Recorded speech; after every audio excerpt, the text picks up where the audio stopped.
Hello, you guys, and welcome back to another episode of That's My Personal Business. Or you might be watching on YouTube. Either way, hi, I'm Eden Strader. If you're new here, I am a destination wedding photographer turned business coach, now some sort of professional lesbian, which I know conservative men hate to hear, but sometimes there are spaces that aren't for you. This is one of them.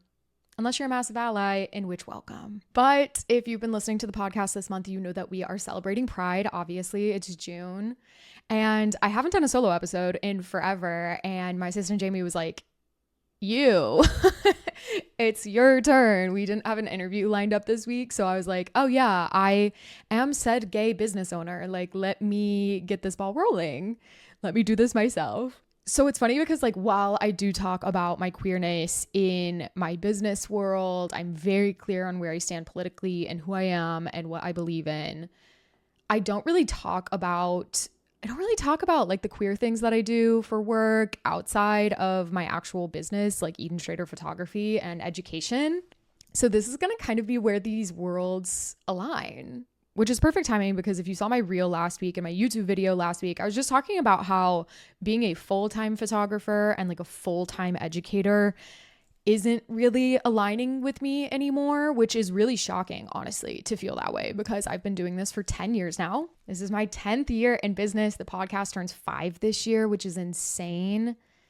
So I've been doing this for a really long time, and I thought that I would do this for the rest of my life. And I think that's how a lot of us feel when we get a business up and running that feels really successful. And when I first started this business, I was a completely different human being. 10 years ago, I was a brand new, fresh out of the womb teenager, basically, who got married and launched this business and was Mormon and had no idea who she was. And I love her. I'm so proud of her. If you don't know much about my story, the first episode we ever did, it's literally called My Story, is on the podcast. You can go watch that.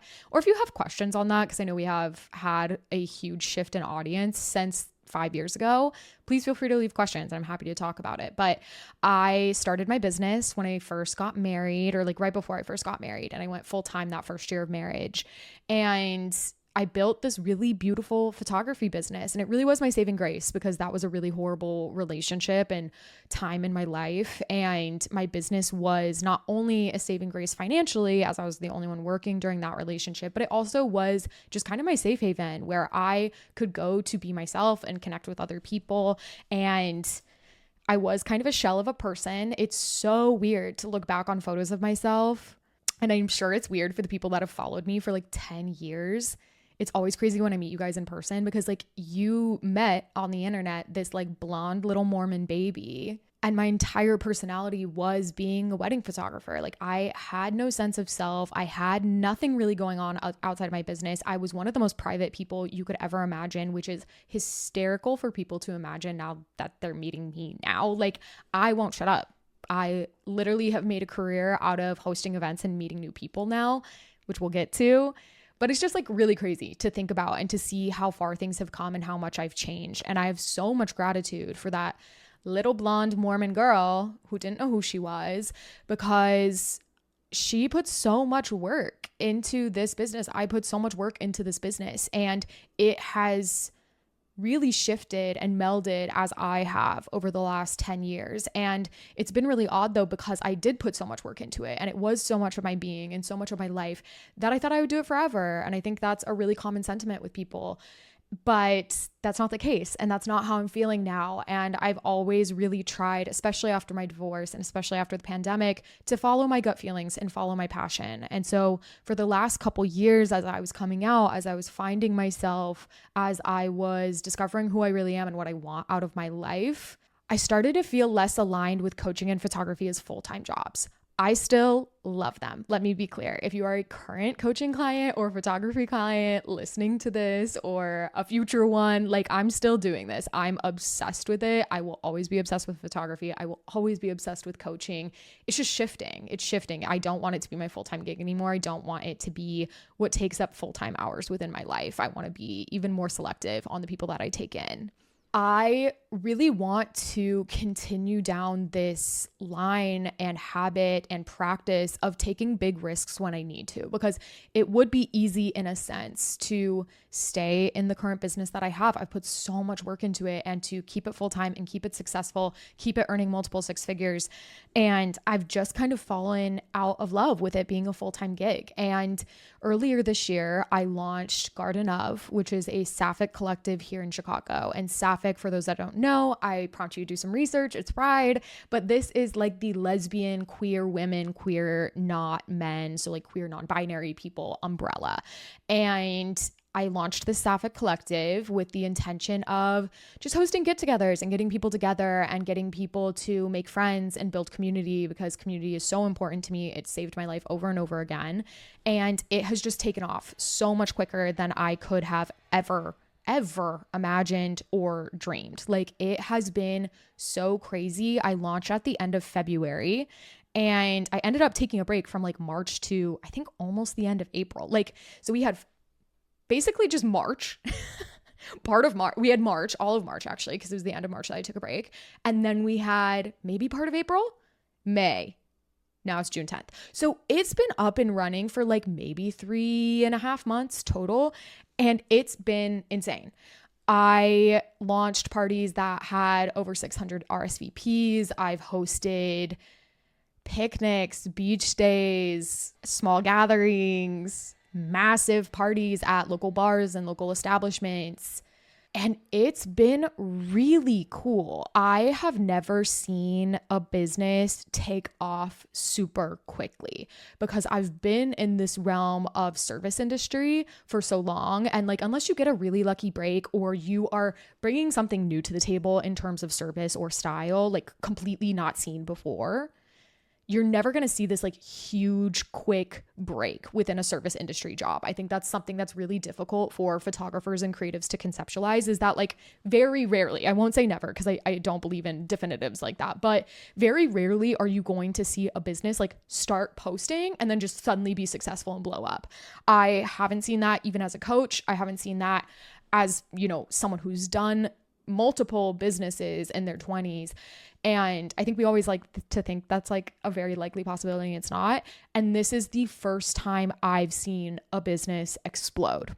And that has come with its challenges. And if you're listening to this and you're not queer, you're an ally or wanting to learn more, you're open to allyship, I would prompt you to, yes, listen to this podcast and to get more insight into the queer community and what we need and what we look like and how our queerness affects our businesses. But I also want to note that like, I am a white cis girl at the end of the day. As far as the queer community goes, I have a lot of privilege, and there are amazing queer creatives of color and other intersectionalities that I highly suggest listening to and uplifting. I would love if you followed us at gardenov.collective.com. That was my Instagram handle mixed with my website. Perfect. gardenov.collective or gardenofcollective.com. Because I also try really hard there and like on my TikTok to uplift voices as much as I possibly can, because I do have a larger platform specifically on TikTok. Please make sure that you're getting insight and opinions and having conversations with people that don't look like you and people that might not be resting on as much privilege as I am. Anyway, okay, back to business. So launching this queer creative, I first want to say that like, while I was living in New York City, I was coming into my queerness, and just as a human being, this is like the first time I really had to deal with homophobia, because I wasn't openly queer before. And again, I'm cis, I'm pretty feminine. I can look like a straight person if I need to. Like if I need to, I just look like some alt hipster girl. And it was really interesting to be in one of the most progressive cities in the world and to have a successful platform and to have a successful business and to still watch homophobia in action, whether that was getting yelled at on the streets, having men be especially and just foully disgusting towards me or like a partner. But I also started to see it come up in business, which was really interesting. And we are in the year of 2025. Like it feels mind blowing to think that it was just really shocking, honestly, to be denied business opportunities because quote unquote values didn't align, or to see people like not want to engage with me or partner with me because of my queerness. And I don't want this to all be like through a negative lens. There are a lot of people who are amazing at uplifting queer creators and queer business owners, but it's just really fascinating, honestly, because you would think living in New York City, I wouldn't deal with it basically at all. And I have. And I've found that it shows up online more than anything. People are not as willing to be homophobic to your face and bigoted to your face, but it has been really fascinating to, in some senses, really take off, right? Like this is the first time I've seen like a big break happen within my life is Garden of, and even like my TikTok platform, like I've grown like 10K in a couple months, and it's just really picked up really, really quickly. And I've been getting more opportunities and I've been getting more recognition than I ever have. And that's really beautiful. And it is so healing. And it is such an honor to get these opportunities and to get this recognition, and specifically to get this visibility as a queer person. Because growing up, I did not have any examples on what a lesbian looked like other than basically Ellen DeGeneres, which like, I don't relate to her at all. So I really want to show up in the ways that I wish I had when I was younger. And so all of these positive experiences are really beautiful. They're really healing. I'm really happy that other queer kids and other queer people in small towns or conservative areas have the opportunity to see a queer person, maybe see a queer person that looks like them, see a queer person have a business, be self-employed, be an artist, be featured in the news, earn money, good money. All of that is incredibly important to me because I'm like, oh, I think I would have realized some things about myself and been less scared to come out had I had examples like that. But then you bring in this really dark side of the internet.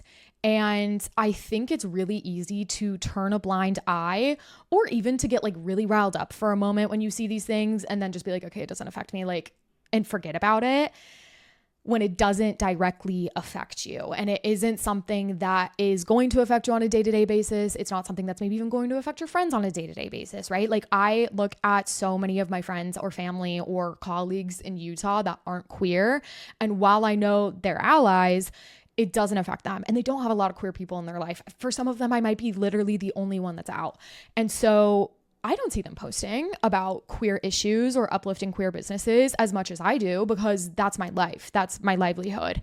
And so there's kind of like this quietness around queer people because you don't want to ruffle feathers. You don't want to shake things up. You don't want to deal with talking to your neighbor or your bishop or your priest.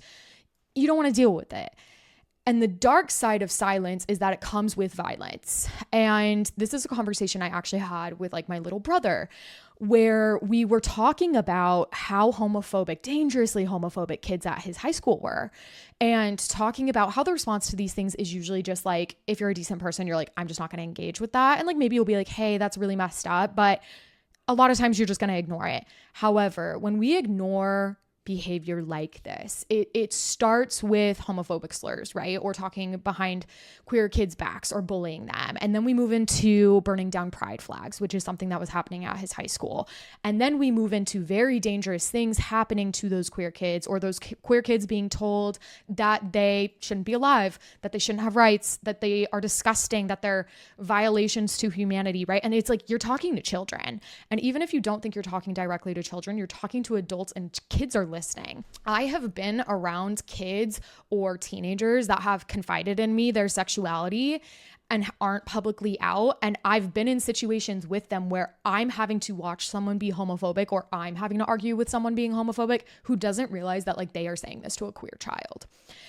And when we treat queerness like this, when we turn a blind eye, whether it's in person, whether it's, not being super active and speaking out and supporting the queer community, it turns into attacks. And it first starts, I think, too, like, I think another really common example of attacking is online. And like every time I post on YouTube, my YouTube platform isn't huge. We're working on it now. We've never really worked on it, but it's like, I am on conservative male YouTube, and they love telling me how ugly I am, and that the internet hates me, and that I'm gross, and that I'm a vile, like, human being.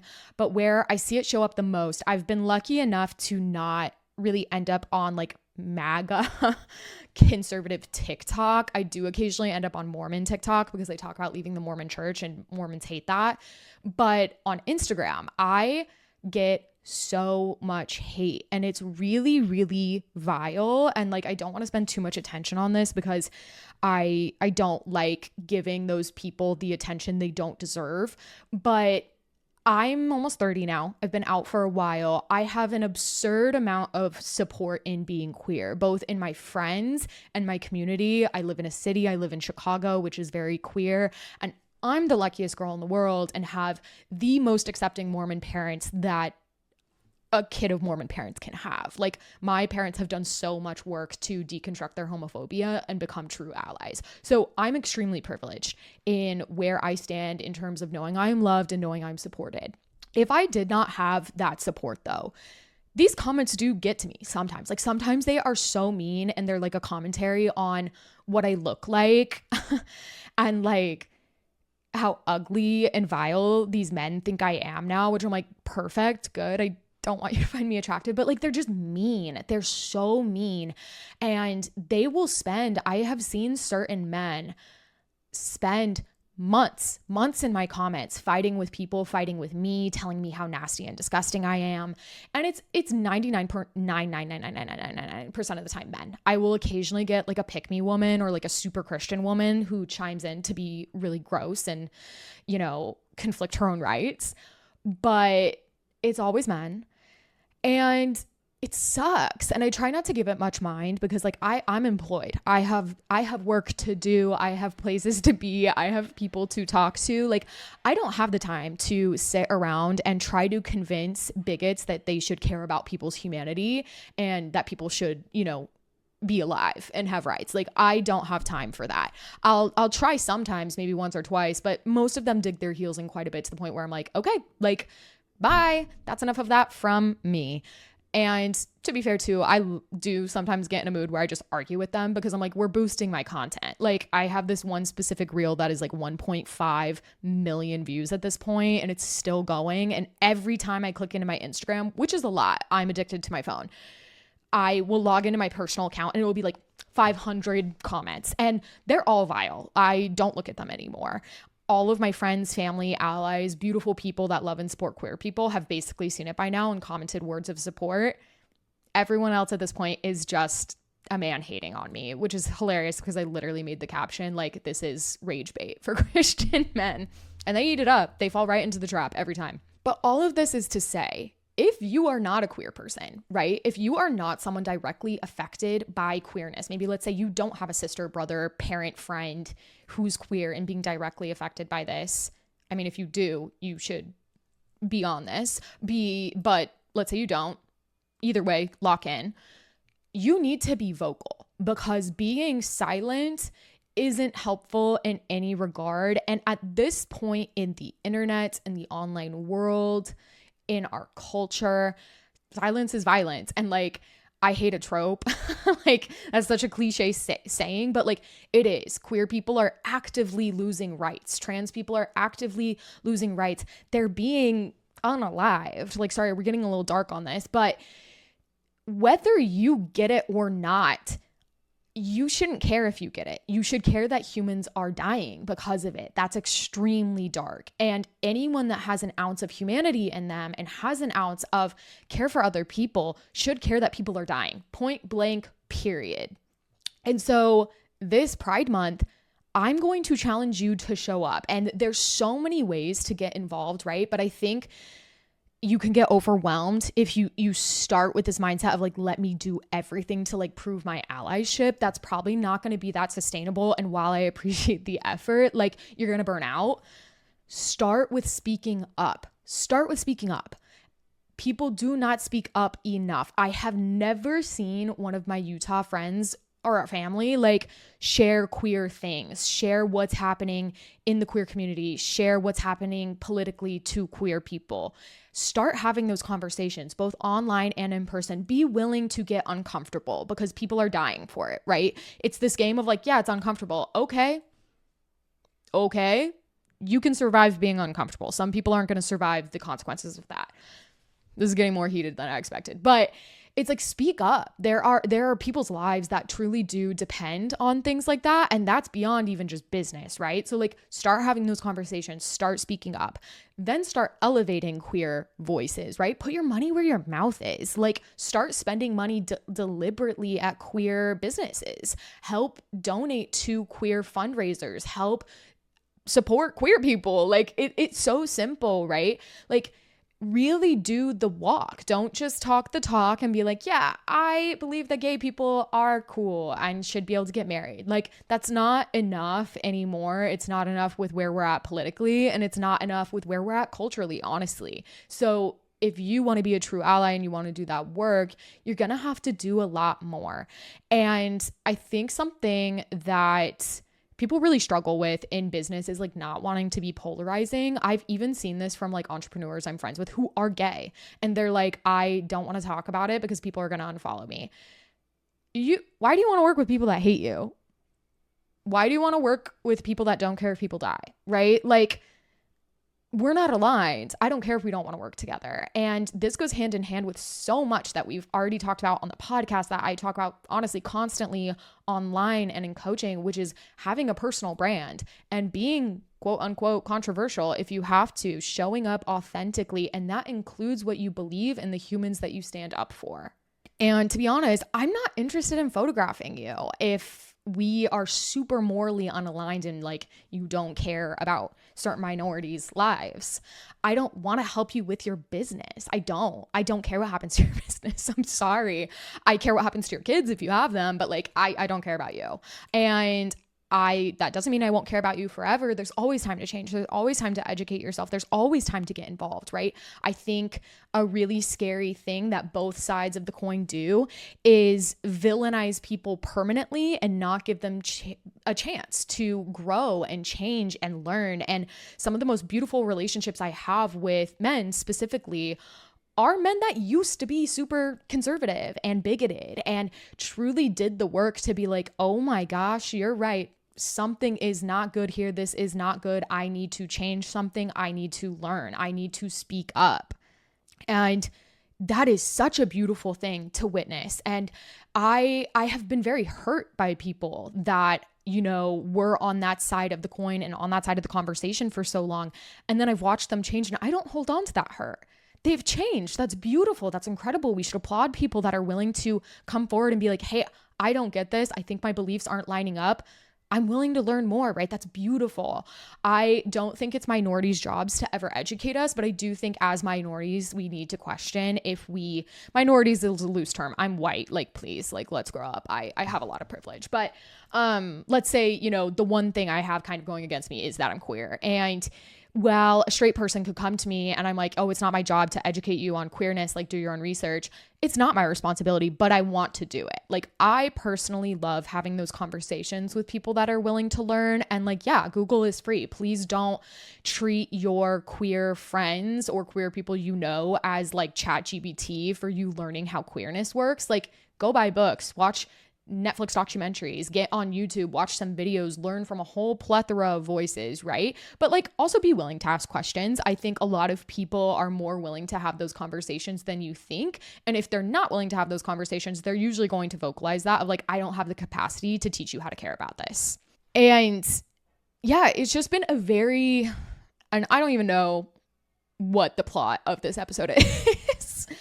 But I think it's just been very interesting to have such high highs of my business due to my queerness, but also such low lows, right? Like, the internet can be an extremely foul and vile place. And I've really seen that as I've shown up more and more queer. And I can't imagine having more intersectionality going against me than just being queer. Like, again, I'm so privileged in the way that I show up, and not a lot of people have that going for them. And so it's so important that not only do you uplift queer voices, but you uplift queer voices that do not look like you, like that do not live like you, that do not appear like you in public, that don't present like you.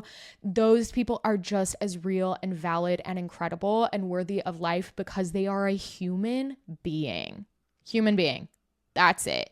Period. Has worth. Period. Like, it's so crazy because I had someone ask me the other day, they're like, you talk a lot about politics and like human rights and, you know, Black Lives Matter. And like, I could always talk more, let me be clear. And they were like, but your audience is so liberal. Like, is it just like echo chambery? Like, are people just like, are you talking to people that are only like you? And where I kind of have a unique experience is the fact that I grew up Mormon and I grew up incredibly conservative, and I'm from Utah. My family is Mormon. They are from Utah. They are from a very small conservative town in California, the other half of my family. And so it's like, me talking about these things is important because not only does it show other queer people, queer youth, queer women, that, you know, they can have this beautiful life, they can have a beautiful business, that it is worth surviving any bullying, hate that you get to have a very beautiful life. But I get to hopefully reach people that are willing to hear me out, that are willing to maybe make a change, because I have access to those people more than the average person that's like always been from a city or like comes from very liberal progressive families. Like, that isn't my case. So like, me talking about these things, like, I have gotten into Facebook fights with people in Utah that I know about queer rights and about queerness, because like, I have access to those people have access to me, and they watch what I say and they watch what I do. And if I'm silent, I'm not helping anyone. I'm truly not helping anyone. And while I have absolutely lost business because of my queerness, I have gained amazing experiences. I have gained amazing clients. I have worked with people that either are queer or are allies, that are single moms. Like, I have worked with truly incredible people that I align with on a personal level. And not to just like bring in the name of the podcast, but like, that's my personal business is completely based on the fact that your personal life and your business are completely intertwined. If you are self-employed, unless you have scaled to like massive CEO, COO level, your business and your personal life are going to be very interchangeable. And even if you have scaled that far, we spend like half of our lives at work, literally half, which is crazy. And so it's so important that we feel aligned both emotionally and financially and mentally within our work. And if you are constantly working with people that you just do not get along with, you do not agree with, that is going to catch up with you, and that is going to burn you out. So anyway, all of that is to say, please uplift queer voices. Yes, this month, it is Pride Month. Please uplift them all the time. Please listen to queer people. Be willing to learn, be willing to experience new things, right? I love to, like, even just like a small way to get involved, and like a small thing for me is like, again, I have not a big TikTok platform, but like a decent sized one. And so anytime queer people, specifically queer people of color, come on my For You page promoting their small business, whether it is local to me or not, whether I'm going to buy from it or not, whether I'm aligned with it or not, I'm always going to repost it, because I have the opportunity to promote someone's small business literally for free. It's at no cost to me whatsoever. Do little things like that. Have it on the back of your mind that you like have this opportunity. And I'm so grateful for my queerness. It has saved my life. I love the community. I love being able to provide for the community. I love the way that this has shaped both my businesses that I already have and my businesses that I'm working on now, like Garden of. And Eden Strader's not going away. I'm still going to be photographing. I'm still going to be coaching, but I'm also going to just be talking to you about entrepreneurship in general, right? Like, I started this podcast off telling you guys about Garden of and getting it up, right? And now we're looking at a studio space. We're looking at a physical studio space. I've never done any of that before. I've never had a business take off like this. I've never had a business that was so unique in its offerings that there was a high demand quickly, like hundreds and thousands of people wanting it. So I'm really excited to take you guys along that journey, because it's really changed the way that I coach, honestly, to have access to businesses other than just like being a wedding photographer, being a coach, knowing the ins and outs of growing a brand that isn't directly correlated with the wedding industry. And it's been really fun. And I have got to experiment a lot and experience a lot, and I'm incredibly excited to see what's to come. So yeah, I think that's my episode. That was 30 minutes of me ranting, but I hope you learned something about queerness, how to support queerness, about my business. If you are interested in supporting Garden of, we are currently fundraising to open up our space. It is going to be extremely expensive to open a studio and furnish it and run it. And we will link that for you down below. I would love if you donated. And if you cannot donate, I would love if you shared. We have reels on our Instagram that you can share with the link. Share the link on your Facebook. Share it with your rich aunt and uncle. Share it with your rich parents. Like, please. I would love the help getting the word out about that. And don't forget to uplift other creatives as well, specifically queer people of color. Okay, I love you guys. I mean it. Happy Pride. Go celebrate. Go get in the streets. Attend a protest. Like, really go boots on the ground with this and get involved in whatever way you can. Okay, love you guys. Mean it. I will see you next time.